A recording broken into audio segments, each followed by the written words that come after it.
A curiosa história de amor do girassol.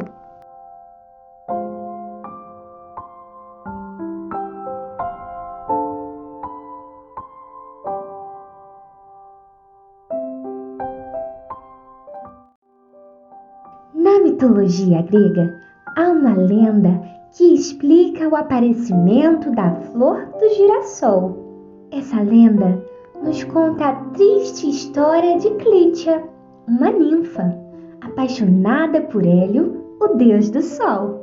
Quando este prefere ficar com Leucoteia, Clítia começa a enfraquecer, a não sentir vontade de mais nada, e fica ali, sentada no chão frio, sem comer e sem beber, se alimentando apenas das suas próprias lágrimas. Quando o sol brilhava lá no céu, lá estava Clítia, sem desviar o olhar sequer por um momento da beleza de seu amado.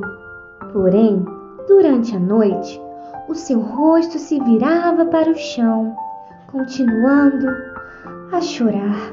Com o passar do tempo, os seus pés ganharam raízes e a sua face se transformou em uma flor que continuou seguindo o sol. Essa história nos faz lembrar o quanto não termos aquilo que desejamos ou o quanto de frustrações que vamos recolhendo ao longo da vida pode nos transformar na ninfa Clítia, que sem ter aquilo que deseja, perde o sentido, transforma um outro em uma parte que agora falta.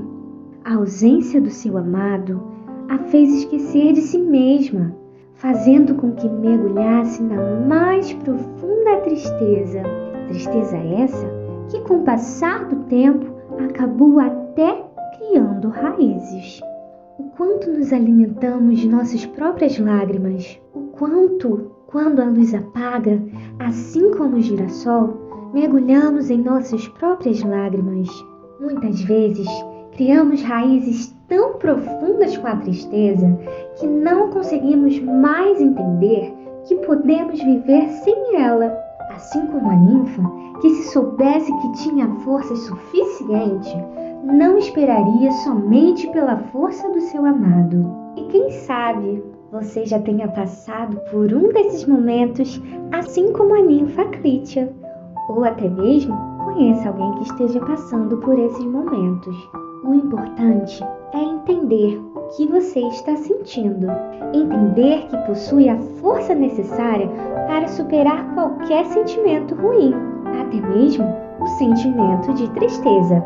Não tape o sol com a peneira, como a nossa lendária personagem que à noite, sem o seu amado, voltava à tristeza absoluta de seu ser. Então, não permita que esse sentimento de tristeza crie raízes dentro de você, até porque é bem melhor ser feliz do que ser apenas uma lenda.